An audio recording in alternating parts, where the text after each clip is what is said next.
এবার সবার মন জয় করতে আবারও ফিরে আসছে টুম্পা ঘোষ। টুম্পা ঘোষের প্রত্যেকটি ধারাবাহিকই হিট ছিল। জনপ্রিয় ধারাবাহিক রাগে অনুরাগেতে টুম্পা ঘোষ কাজ করে ব্যাপক জনপ্রিয়তা পেয়েছিল। তার বিপরীতে অভিনয় করেছিল জিতু কমল, যিনি বর্তমানে চিরদিনই তুমি যে আমার ধারাবাহিকটিতে সফলভাবে কাজ করে যাচ্ছে।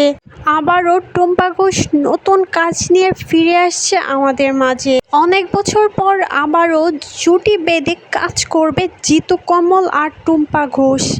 এবার চিরদিনই তুমি যে আমার ধারাবাহিকটিতে আর্যর প্রথম স্ত্রীর ভূমিকায় এবার অভিনয় করবে টুম্পা ঘোষ। এবার মনে হচ্ছে ধারাবাহিকটি সকলের মন জয় করে নেবে। একসাথে সব প্রিয় মুখী কাজ করতে চলেছে চিরদিনই তুমি যে আমার ধারাবাহিকটিতে। আপনাদের কেমন লাগে ধারাবাহিক?